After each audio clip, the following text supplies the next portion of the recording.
আসসালামু আলাইকুম ওয়া রাহমাতুল্লাহি ওয়া বারাকাতুহু। সুপ্রিয় শিক্ষার্থী বন্ধুরা, আজকের ক্লাসে আমরা ষান্মাসিক সামষ্টিক মূল্যায়ন 2024 সালের নবম শ্রেণীর ডিজিটাল প্রযুক্তি এর শিক্ষার্থীদের জন্য নির্দেশনা অর্থাৎ প্রশ্নপত্রের সমাধান নিয়ে আলোচনা করব।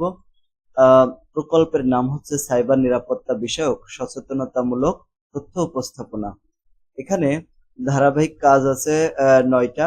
তার ধারাবাহিক কাজের 1 নম্বরটি হচ্ছে ধারাবাহিক কাজ 1, নিজ এলাকার নাগরিকদের জন্য সাইবার ঝুঁকি নিশ্চিত করার জন্য সম্ভাব্য সাইবার নিরাপত্তা ঝুঁকিগুলোর নাম এবং কতজন কোন ঝুঁকির কথা উল্লেখ করেছে তার উপাত্ত অন্য দলের সদস্যদের নিকট হতে গ্রহণ করো। মানে অন্য দলের সদস্যদের কাছ থেকে এটা গ্রহণ করতে হবে। তো এখানে আমরা সম্ভাব্য আমরা এইভাবে উত্তরটা লিখতে পারি। এটা হচ্ছে উত্তর সম্ভাব্য সাইবার নিরাপত্তা ঝুঁকিগুলোর নাম। এই যে নামগুলো আমরা এখানে লিখে দিতে পারি। এই যে ফিশিং, ম্যালওয়্যার, তারপরে র্যানসমওয়্যার, পাসওয়ার্ড চুরি, ডিডোস অ্যাটাক, তারপর সোশ্যাল ইঞ্জিনিয়ারিং, অনলাইন স্ক্যাম এবং ডেটা ব্রিচ। এটা এখন দেখো এখানে ফিশিং কতজন? 4 জন আক্রান্ত হয়েছে। এই যে এখানে বলছে সম্ভাব্য সাইবার নিরাপত্তা ঝুঁকিগুলোর নাম এবং কতজন কোন ঝুঁকির কথা উল্লেখ করেছে। তাহলে এখানে ফিশিং এর কথা উল্লেখ করেছে 4 জন, ম্যালওয়্যারের কথা উল্লেখ করেছে 3 জন, র্যানসমওয়্যারের কথা উল্লেখ করেছে 2 জন, পাসওয়ার্ড চুরি 5 জন, ডিডোস অ্যাটাক 1 জন, সোশ্যাল ইঞ্জিনিয়ারিং 2 জন এবং অনলাইন স্কিম 3 জন, আর ডেটা ব্রিচ হচ্ছে 1 জন। এইভাবে তাহলে এটা আমাদের কাজ 1 শেষ। কাজ 1 কিন্তু শেষ হয়ে গেল। এখন কাজ 2 এ চলে যাব। কাজ 2 বলতেছে যে ঝুঁকিগুলোকে 1, 2, 3 মানে এই যে নামগুলো আমরা লিখলাম ক্রমানুসারে রূপান্তর করে সংগৃহীত উপাত্তের ভিত্তিতে নিচের নমুনার মতো স্প্রেডশিটে উল্লেখ করে ফর্মুলা ব্যবহার করে শতকরা কতজন কোন সাইবার নিরাপত্তার ঝুঁকি চিহ্নিত করেছে এবং শতকরার জন্য একটি বার চার্ট বা গ্রাফ চার্ট ব্যবহার করে। বার অথবা গ্রাফ মানে পাই চার্ট, বার চার্ট অথবা পাই চার্ট যে কোনো একটা, ঠিক আছে। তো দেখো এই যে নিচের এই যে এটার মতো নিচে যে এটা আছে না এই যে শিটে, মানে কোন এইখানে দেখো আমরা যে গুলো উল্লেখ করলাম যে সাইবার নিরাপত্তার যে ঝুঁকিগুলো যেমন ফিশিং, ম্যালওয়্যার, এখানে মনে করো 1 নাম্বার এখানে লেখা রয়েছে সাইবার নিরাপত্তার ঝুঁকি 1। এটা কয়জনে? হ্যাঁ, এইখানে ক্রমিক নাম্বার দিয়ে লিখলাম যে এখানে 1 জন, 2 জন।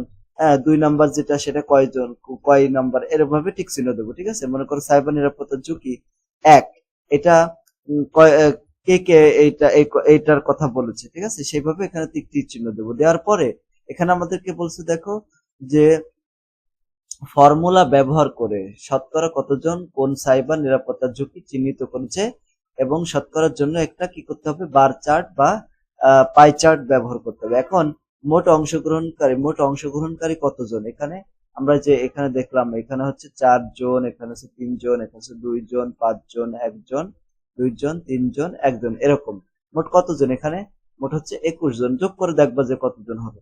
এখন ফিশিং এর ক্ষেত্রে, তো ফিশিং এর ক্ষেত্রে কতজন ছিল? 4 জন। তো 4 কে এই মোট সংখ্যা দ্বারা ভাগ করতে হবে। ভাগ করে যেটা হবে আমার শতকরা বের করার জন্য 100 দ্বারা গুণ করতে হবে। তাহলে 19.05% হবে। পার্সেন্ট কম বেশি হতে পারে, তোমরা একটু ম্যাথ করে দেখো। ম্যালওয়্যার এটা কতজন ছিল? এটা ছিল 3 জন। 3 ভাগ 21 গুণ আছে 100। এইভাবে আমরা হিসাব করে ফেলবো। র্যানসমওয়্যারের ক্ষেত্রে ছিল 2 জন। দেখো সেই 2 জন, 2 জনকে 21 দ্বারা মোট সংখ্যা দ্বারা ভাগ করলাম। তোমাদের ক্ষেত্রে মোট সংখ্যা দ্বারা যা হবে তাই দিয়ে ভাগ করে দেবে এবং 100 দ্বারা গুণ করে দেবে। তারপরে পাসওয়ার্ড চুরি 23.81%, ডিডোস অ্যাটাক হচ্ছে এই যে এত পার্সেন্ট, সোশ্যাল ইঞ্জিনিয়ারিং এত পার্সেন্ট, অনলাইন স্ক্যাম হচ্ছে এত পার্সেন্ট এবং ডেটা ব্রিচ হচ্ছে এত পার্সেন্ট। এইভাবে, ঠিক আছে। এইভাবে 2 নাম্বার কাজ শেষ হয়ে গেল। ও আরেকটু কাজ রয়েছে, সেটা হচ্ছে এই যে পাই চার্ট তৈরি করতে হবে, ঠিক আছে। পাই চার্ট দেখছো এখানে পাই চার্টটা এইভাবে তৈরি করতে হয়। ওকে, এই চাইলে তোমাদের যদি এখানে লিখতে বলে খাতায়, তাহলে তোমরা সেটা পেন্সিল, কম্পাস এবং যে পেন্সিল রয়েছে এটার মাধ্যমে অঙ্কন করবে। এখন এর ফিশিং কত পার্সেন্ট ছিল? 19.1%। তারপরে এই যে ম্যালওয়্যার ছিল এত পার্সেন্ট, র্যানসমওয়্যার ছিল এত পার্সেন্ট, পাসওয়ার্ড চুরি এত পার্সেন্ট, ডিডোস অ্যাটাক এত পার্সেন্ট, সোশ্যাল ইঞ্জিনিয়ারিং এত পার্সেন্ট, অনলাইন স্কিম এত পার্সেন্ট এবং ডেটা ব্রিচ এত পার্সেন্ট। আমরা এইভাবে এর ভিতরেও লিখে দিতে পারি। বাইরে লিখেছি না এই কথাটা, যেমন এখানে ফিশিং ফিশিং এই লেখা লিখে 19.1% এটাও এখানে লিখে দিতে পারো। ওকে, সমস্যা নাই, এভাবে লিখে দিতে পারো। তারপর 3 নাম্বার কাজ, এই চার্ট হতে সিদ্ধান্ত নিতে হবে যে কোন কোন সাইবার ঝুঁকির জন্য তোমাদের এলাকার নাগরিকদের সচেতনতা প্রয়োজন। মানে এখানে যদি বলা হচ্ছে যে সবচেয়ে বেশি বা সবচেয়ে কম, সবচেয়ে বেশি তো ফিশিং এর ক্ষেত্রে দেখাচ্ছে 19.something%, তাই না? না, তার চেয়ে বেশি আছে পাসওয়ার্ড চুরি, এরকম। তাহলে তার মানে যে যে ঝুঁকিগুলো আমরা লিখলাম এখানে, ঝুঁকিগুলো নাগরিকদের কি কি বিষয়ে সচেতন হতে হবে, যেমন পাসওয়ার্ড চুরি ক্ষেত্রে এটা সবচেয়ে বেশি ছিল, তাই না? তার জন্য প্রথম দিলাম। দেখছো এখানে পাসওয়ার্ড চুরি সবচেয়ে বেশি না, 23.8%। তাই এটা সবচেয়ে বেশি, তার জন্য প্রথমে দিলাম।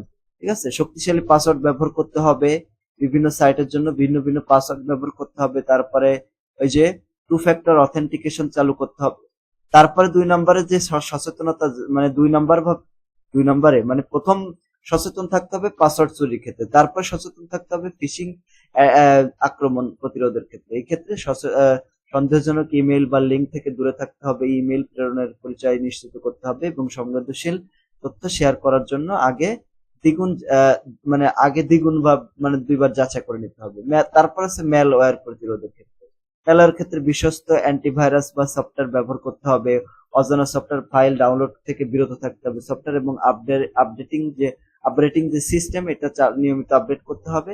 তারপর অনলাইন স্ক্যাম প্রতিরোধ, এটার ক্ষেত্রে জন্য কি করতে হবে, অনলাইন লেনদেনের করার সময় সতর্ক থাকতে হবে, শুধু বিশ্বস্ত এবং পরিচিত ওয়েবসাইট ব্যবহার করতে হবে। র্যানসমওয়্যার ক্ষেত্রে নিয়মিত ডেটা ব্যাকআপ নিতে হবে এবং সন্দেহজনক ইমেল এবং অ্যাটাচমেন্ট থেকে দূরে থাকতে হবে।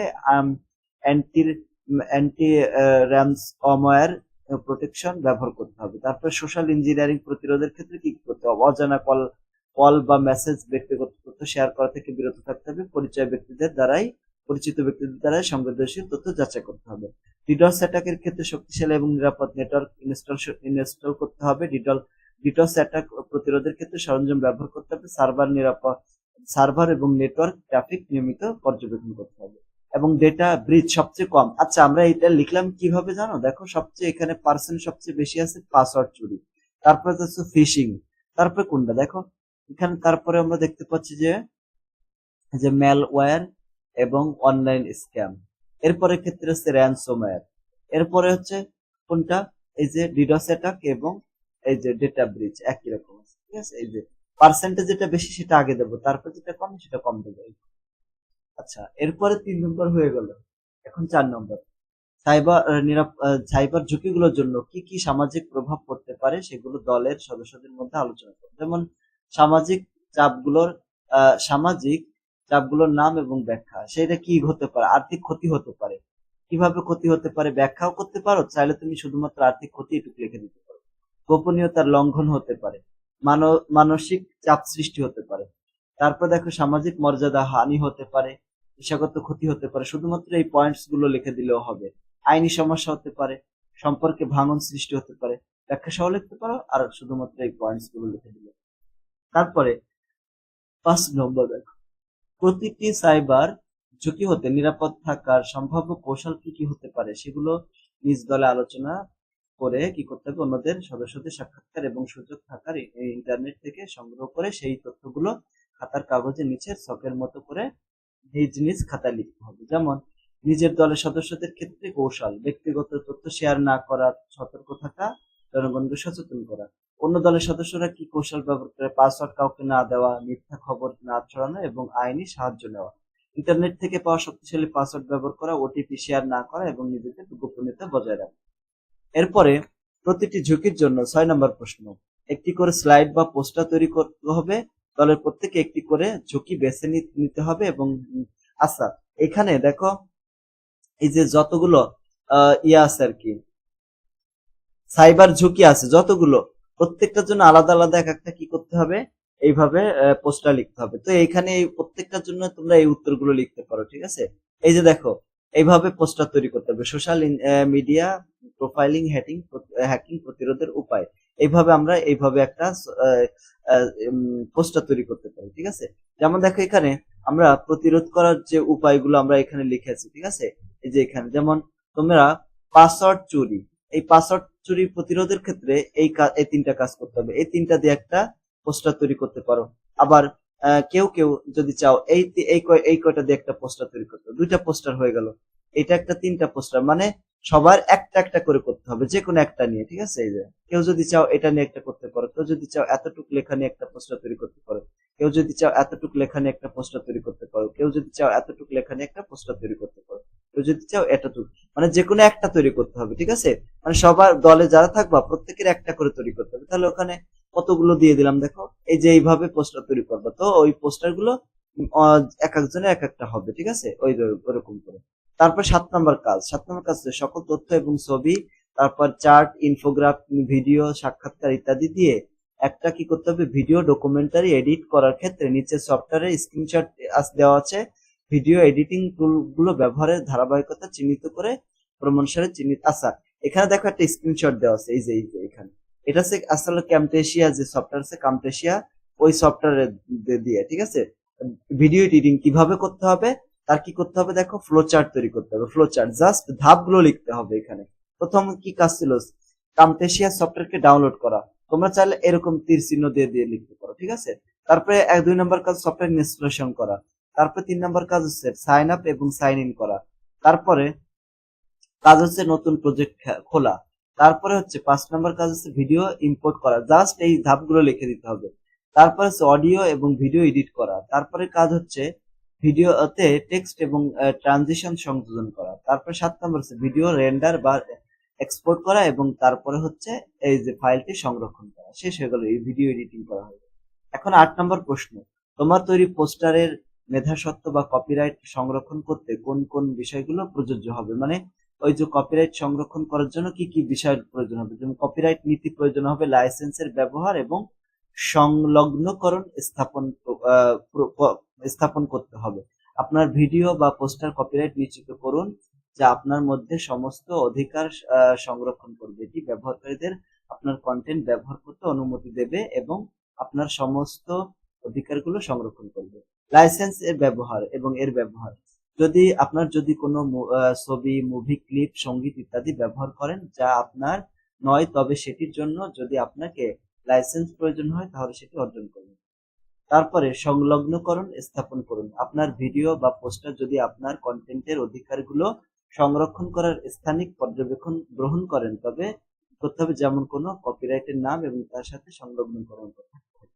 আচ্ছা, এরপরে লাস্ট, একদম এটা লাস্ট প্রশ্ন হচ্ছে যে প্রত্যেকে যার যার খাতায় আজকের প্রজেক্ট দলের সদস্য হিসেবে নিজেদের দ্বারা সম্পন্নকৃত কাজগুলো উল্লেখ করো, মানে আমরা কি কি কাজ করলাম। প্রথমে আমরা করছি এই যে সাইবার নিরাপত্তা ঝুঁকিগুলো লিখতে সাহায্য করেছি, স্প্রেডশিট ব্যবহার করে পাই চার্ট তৈরি করেছি, সাইবার ঝুঁকিগুলোর জন্য সামাজিক প্রভাব আলোচনা করেছি, তারপরে সাইবার ঝুঁকি হতে নিরাপদ থাকার সম্ভাব্য কৌশলগুলো শিখেছি, পোস্টার তৈরিতে সাহায্য করেছি এবং 6 নম্বর হচ্ছে ভিডিও এডিটিং এর কাজ সম্পূর্ণ করেছি। তো এই ছিল হচ্ছে আমাদের আজকের আলোচ্য বিষয়সমূহ। ধন্যবাদ। আসসালামু আলাইকুম রহমতুল্লাহ। এই বিষয়গুলো পড়লে তোমাদের পরীক্ষা ভালো হবে আশা করা যায়। ইনশাআল্লাহ।